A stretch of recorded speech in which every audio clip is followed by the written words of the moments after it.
Good afternoon or good morning, depending on from which part of the world you are watching this ILO Facebook Live. I am Olga Bogdanova, Department of Communications, ILO. We are at the Palais des Nations, Geneva, at the International Labour Conference. And our guests today are Anita Amorim, Head of SouthSouth and Partnerships Unit, Partnerships and Field Support Department. Hello, Anita. Hello, Olga. And Wolfgang Schiefer, Technical Specialist at the ILO Multilateral Cooperation Department of the ILO. Hello, Wolfgang. Hi, Olga.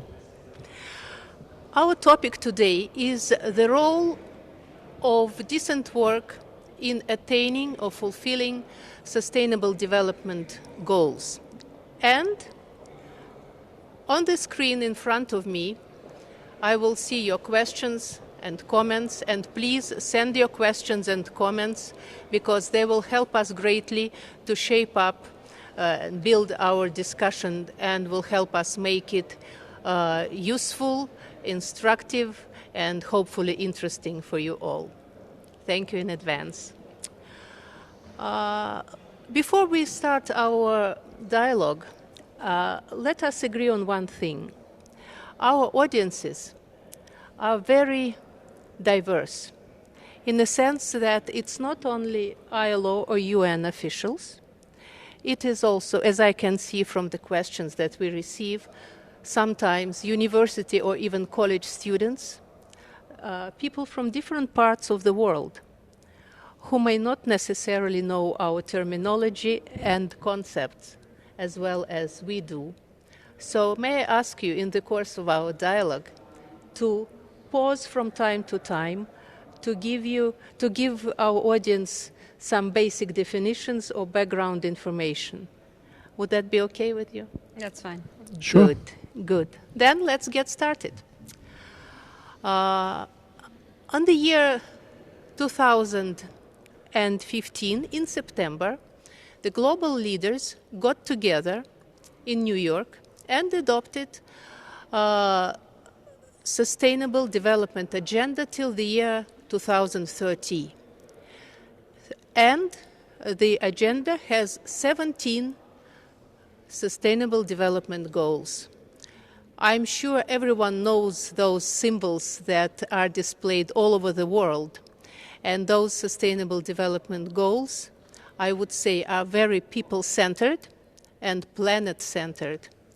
I have wrote down how they sound, short titles of these goals, and it's really great. Peace and justice, no poverty, zero hunger, good health, quality education. I'm sure each and every of us would just dream to live in a world like that. And among those 17 SDGs, as we call them, SDG 1, Goal 8, is about decent work. So my first question is to Wolfgang. If you look at those 17 SDGs, where would you place Goal 8? How it is related to other sustainable development goals? Well, thanks, Olga. Thanks for the introduction and for that question. I think there are a couple of things that we should look at here. First, we all know the Sustainable Development Goals, but they're part of a broader agenda, as you rightly said, the 2030 Agenda for Sustainable Development. So if we look at that, the SDGs are within the broader development framework an orientation towards a better world. Towards a better world which is fair and just, but which also looks at environmental issues, which looks at socio-economic development, and that in an integrated manner. I think that's the important thing to look at. So, as you rightly pointed out, SDG 8 on decent work and sustained and inclusive and sustainable economic growth is at the heart of the SDGs, number 8 of the 17. So also if you look at the icons, it's very conveniently at the heart. But if you want to achieve a better world through decent work, you also need to look at all the other SDGs. You need to look at how decent work is related to poverty reduction, for example, SDG 1? What is the connection between decent work and health issues, which is SDG number 3? What institutions do we need for the fair and peaceful societies that we want to achieve? That's SDG 16. So the trick is looking at the SDGs to look at all of them and see how you can actually take advantage through implementing decent work, through having a society where work takes forward the development agenda of a certain society towards a better world, towards the achievement of the 2030 agenda. You have mentioned economic growth, and we should say here that how the Goal 8 actually sounds. Short title is Decent Work and Economic Growth. And if we take its full title, it deserves to be spelled here. Promote inclusive and sustainable economic growth, employment, and decent work for all. My question is how the economic growth and decent work are interrelated. Yeah, thanks. As you rightly pointed out, there's sort of various aspects included in the concept of economic growth.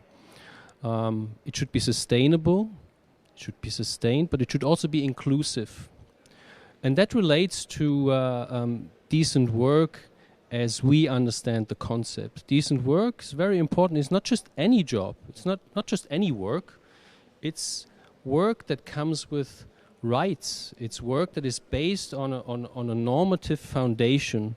It's work also that looks in particular to the ones that are most vulnerable, to the ones that work but are still in poverty. And these are many. There's almost, if you look at it globally, almost 60 million around the globe are working but do not have enough to lift them out of poverty. So if you look at the connection between decent work and economic growth, the first thing to recognize is that jobs are necessary, but they need to be quality jobs, they need to be decent work. Now, once you have that in place, there's a virtuous circle that you can start. You have decent jobs which create purchase power in a society, which then sort of provide for society which can invest in its economy, which then lifts the productivity of your economy to a further level, and hence you have the opportunity through employment policies to generate more decent work. And that's the whole idea behind SDG 8 and how these two elements are connected. Oh, thank you for giving us in a very simple words the logic behind this circle, decent work, economic growth. That's very useful for the start of discussion. You have also mentioned some alarming figures that many of us know about working poor, people who work, sometimes who work very hard, but still cannot get themselves and their families out of poverty and live on equivalent of $2 per day. We are also confronted with a situation when the global population grows, and to keep up with this growth, we need to create some 40 million jobs per year. Quite a challenging task. And among those who are in difficult situation as regards decent work, maybe a large proportion are those who live in the countries of so-called Global South. And here is my question to you, Anita. What is Global South? What are the countries that are in this group? Thank you very much, Olga. Well, the Global South is more a geopolitical definition than really a geographic definition. So it's rather linked to the manifestation of countries of the South of wishing to assert their own decision-making power over their own lives. So let's say it's very much linked to SouthSouth and triangular cooperation and to the cooperation between and solidarity between the countries of the South. But to summarize, let's say, the Global South will be mainly developing countries all over the world, Okay. but also it's a bit of elastic concept because it's not only the South, but you have also countries in the East or in the West that will be also considered South. So sometimes by self-definition, some countries are happy to be seen as part of a developing country world.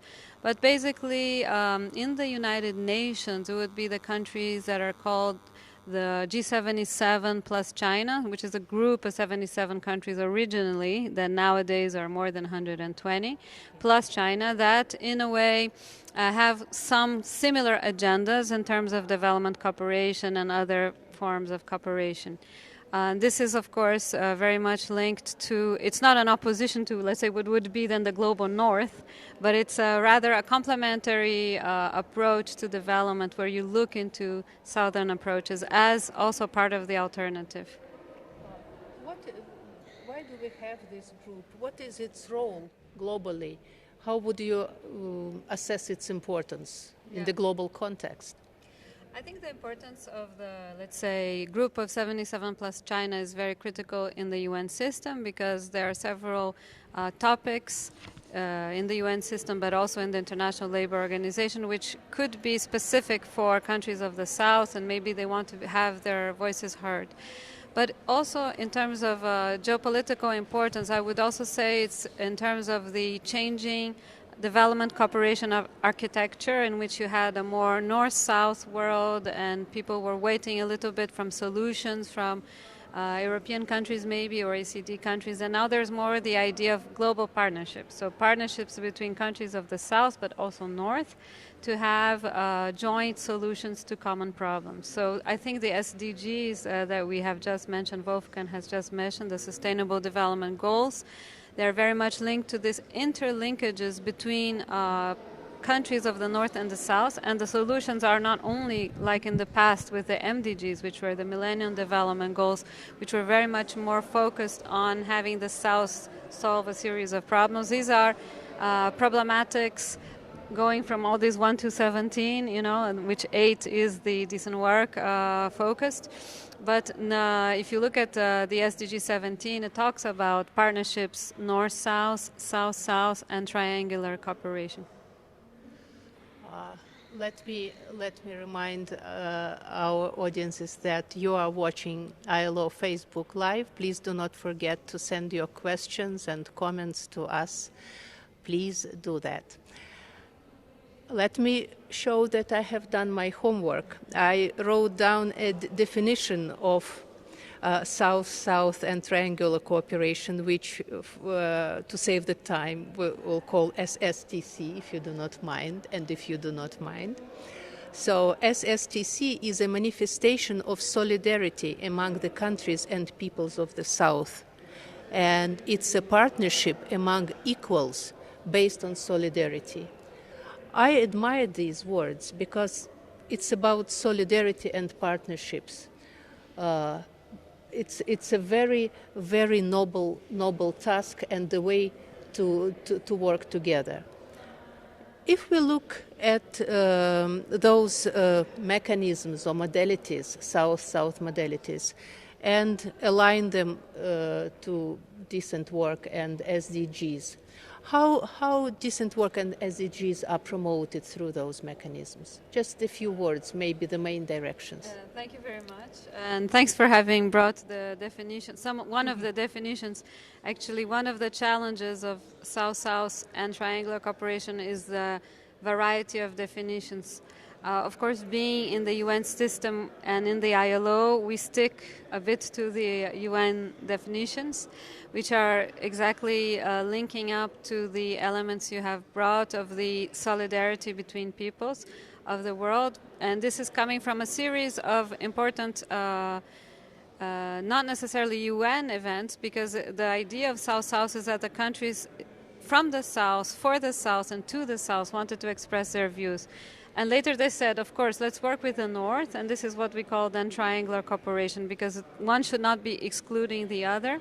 South-South and triangular cooperation is not a substitute for the ODA flows. it's really seen as a complement. But let's say in Bandung in 55, there was a big conference between Asia and Africa that brought together, all the heads of states and, authorities at the time. And after that, we had in 1978 a very important summit, which was, let's say, the turning point for South-South cooperation in Buenos Aires. And now we're having 40 years post-Buenos Aires, so it's Buenos Aires plus 40. And at that time, it was called technical cooperation between developing countries. And why it was called technical cooperation between developing countries? Because at the time, there was still this idea of technical cooperation and a little bit of aid between countries. Now we're moving, and we have a development cooperation discussion currently in the International Labour Conference. So we're moving more to development cooperation approaches. And to go back to your question, South-South and triangular cooperation are part and parcel of a promotion process of the Decent Work Agenda. There are two tools that were actually adopted by the governing body. One that is really a paper that has a decision making, specifying how South-South cooperation has a real role to play in promoting the Decent Work Agenda in a series of areas, including social protection, child labor, forced labor, green jobs. So there's a series of the areas that the ILO works, including nowadays the SDGs that will be linked. And the second one was in 2018. Now we had also in March a discussion in our governing body in which we have reaffirmed the importance of South-South and triangular cooperation as a means to promote development cooperation globally, but also the Decent Work Agenda with some future steps. And these future steps are linked to some of the points you have mentioned earlier, and Wolfgang as well. For example, fragile to fragile cooperation, which is linking up to the peace goal. You have the question of city to city cooperation, which is really much linked to SDG 11, that is linking up to cities. You have questions of course, linked directly to the Decent Work Agenda, thus the SDG 8. But you have a series of environmental sustainability issues through green jobs, climate action, and the Southern approach. And these would be, let's say, the SDGs between 12, 13, 14, 15. These are all linked to this question. And I think, critically speaking, the question of SDG 1, 1.3, with ending poverty and a specific focus on social protection. We have had sharing of experiences between countries of ASEAN, of Mercosur, African countries, of Portuguese-speaking countries in Africa, French-speaking countries in Africa, and even European countries as well that join in these efforts on social protection, but also combating child labor and forced labor, among other topics which are promoted within certain alliances like Alliance 8.7, in particular on child labor and forced labor. Well, you are watching ILO Facebook Live, and questions have started to arrive. I can see some of them are addressed actually to Wolfgang, and let me ask them a bit later. But before we look at the ILO strategy as regards STC, I have a question for you.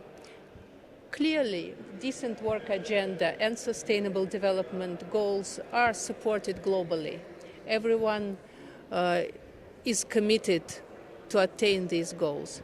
But let us imagine some small country somewhere in Central Asia, or even smaller, an employers' organization or a trade union in this country, who is very committed and eager to take part in this process, but does not know how to implement it in his or her organization's daily activities.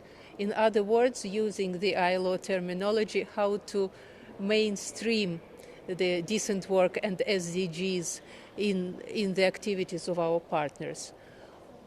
What tools ILO has to support our partners and the governments, members of the ILO in this regard? Thanks, Olga. Again, a very interesting and pertinent question. Before we delve down to the country level, where really the focus is, I guess, of the implementation both of the 2030 agenda, but also, of course, of decent work. Let's take a step back. I mean, we see this situation that you describe actually around the globe. The reason for that is that, of course, the global community at the summit for adopting the Agenda 2030 came together in a little bit like you mentioned before, in what I would say is a global moment of solidarity, and say, look, we need to change this world. We can't continue like it is. We need to bring together these three elements of the 2030 agenda: the environmental, the social, and the economic perspective. But they didn't start from a clean slate, as it were. Of course, there were processes going on, particularly at the country level, which we now can bring to bear to help in situations like you mentioned, to support our constituents to fully engage in the 2030 agenda and the SDGs. And in my mind, there's a couple of aspects that one needs to look at there. I mean, one is basically how can we make sure that our constituents and employers' organizations or workers or others have the information that they require? How can we make that available?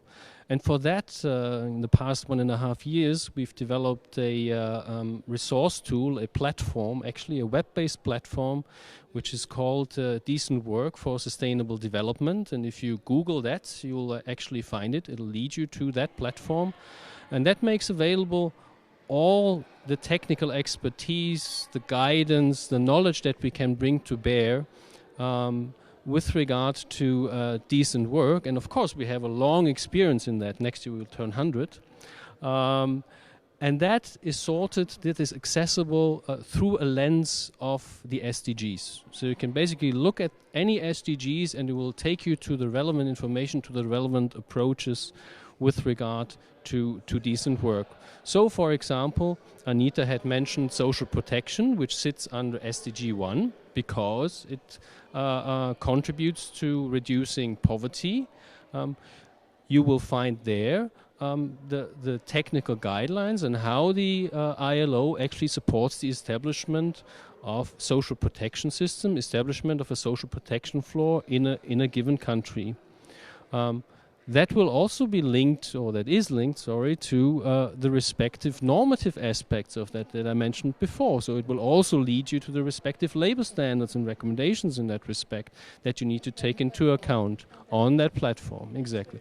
So that's the first thing. So in my mind, information is one thing that we need to make available, and we've done so.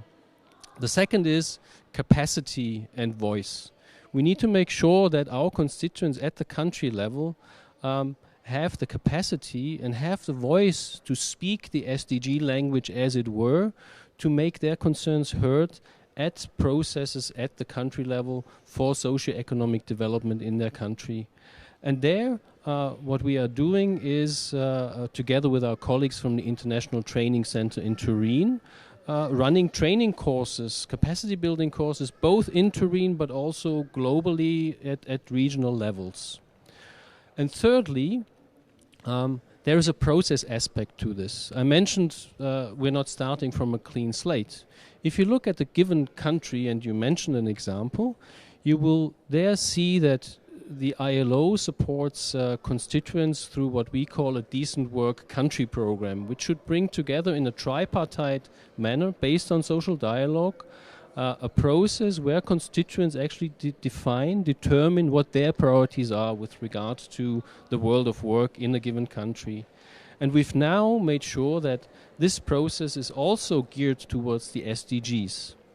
And then on from there, you have, of course, UN agencies normally working in the country, and they have a similar process called United Nations Development Assistance Framework.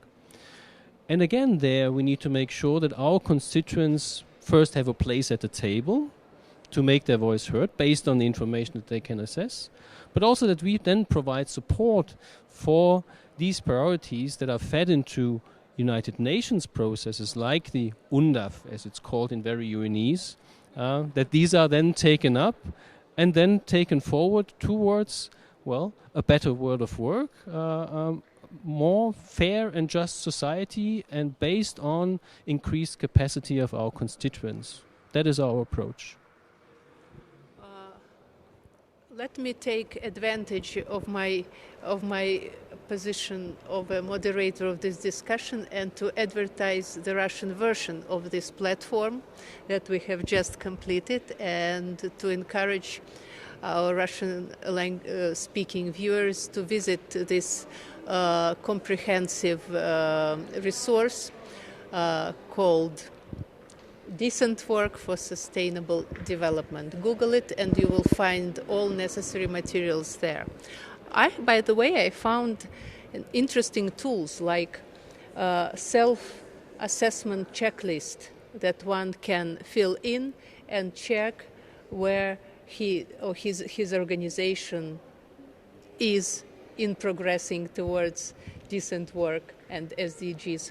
What does it look like? How it works? The self-assessment questions or guiding questions, as we call it, are a central part of the platform. And they speak to, well, the DNA of the ILO, which means our constituents are in the driver's seat. We need to enable them to assess a current situation in a given country and then in a discussion process, in a dialogue process, identify the priorities. And so, for example, what you would have in the resource platform that we're discussing just now is a structure of 24 thematic areas related to SDGs and decent work. So they range from active labor market policies, social protection, to child and forced labor, but also to other issues related to the decent work agenda. And related to each of these thematic areas are roughly 10 questions which will allow our constituents to have a considered discussion towards identifying decent work gaps with regard to that thematic area and the SDGs at hand, but also see where their country or their organization is already doing well. And that in turn will help you to identify those priorities, those activities that you can then feed into these processes that we just discussed, the Decent Work Country Program, United Nations Development Assistance Framework, or indeed global SDG processes like the voluntary national reviews, where countries report on their progress on SDGs annually in New York. I like your point that our constituents should be in the driver's seat. That's a good metaphor. You are watching the ILO Facebook Live, and the topic of our discussion is decent work and sustainable development goals. I monitor questions that we are receiving. Many of them we have already answered, like from Natalie. And from Grace about evaluation of progress along the path of towards decent work and SDGs. And I would like to ask you a question about the words of the Director General from his opening statement. The DG called the ILO a guardian of the decent work indicators. What does that mean? Thanks. Again, it leads us into the inner workings of the Agenda 2030 and the SDGs. And maybe for the benefit of our viewers, I should recap how they are structured. So at the top level, you have the 2030 Agenda. Okay. Within that, you have the 17 SDGs that we now know. Right. Below that, because the SDGs are very broad and sort of aspirational, you have a little bit more concrete elements which are called targets, and there are 169 of them. Now, to see how countries progress towards achieving these targets, you have an indicator framework. That consists of roughly 240 indicators. And for 14 of those, the ILO is what is called a 1.4 is a custodian. Those are those indicators which basically measure progress or the contribution of decent work to attainment of the respective SDGs. And of course, many of those are situated in SDG 8 on decent work and economic growth, but also we already mentioned a couple of times now 1.3, which is on social protection, establishment of social protection systems. Now, the good news within that is that we have been working on a very solid reference and indicator framework at the ILO for measuring progress and monitoring progress since quite some time. And we have managed to insert actually this good technical work in the 2030 agenda and the indicators framework. So of those 14 indicators, the majority of them are actually fully aligned with the work that we're doing with our constituents, with our member states around the globe. And while there are challenges around capacity, data availability, our colleagues from the statistical department, of course, are working very hard to address these and are also running capacity building courses, again, at the center of our friends in Turin, the ITC, but also around the globe. Now, of course, 240 indicators, that's quite a mountain to climb.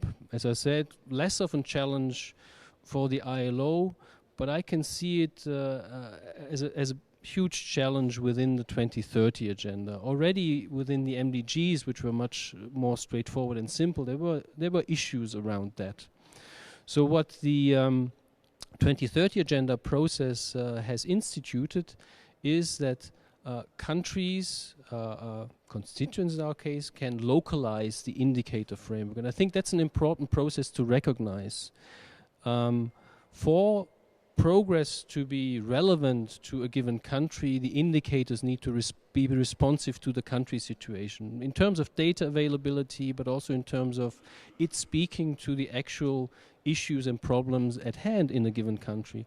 And so that's what we're seeing around the globe, that countries are looking on how to localize the SDG indicators, and they're taking up to quite a significant extent the capacity building offers that the ILO has based on our approaches and our support to establish labor market information system. In the past biennium, for example, in 26 countries around the globe, we have supported the establishment of such labor market information system, and they are the basis to help us to be a good custodian for these 14 indicators.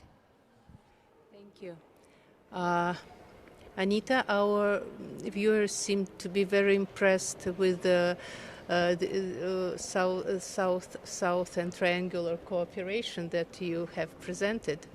And Sandra is asking us, can you give us good examples of South-South cooperation? Maybe a couple of visible recent success stories. Sure, it will be my pleasure. I think when we talk about South-South and triangular cooperation, we're talking mainly about cooperation between countries of the South, with or without the support of a northern country. So let's say with or without the support of a OECD country or another country that would be in a more developed state. So in terms of the South-South cooperation, I think the word driver's seat that we used for the ILO, we can also use for the South. They often like to see themselves as being in the driver's seat. So when is a good example of South-South cooperation is when the countries are in this driver's seat. So just to mention a few, we have good examples in several areas on social protection, as we have mentioned, child labor, forced labor, green jobs, labor statistics, training, as we have mentioned so much, our training center. But I will pick a few examples in 3 or 4 areas. So considering country-to-country cooperation is one of the modalities. Another one would be sub-regional or regional, and another one city-to-city cooperation, and another one interregional. So I think it's good to distinguish that you have a lot of forms of this South-South and triangular cooperation. But they're all horizontal. They're horizontal, so that means, what does that mean, the horizontality of the South-South, is that there is not, let's say, a situation of power of one of the partners over the other. Ideally, of course, we know that in the real world sometimes things happen, but that is one of the principles.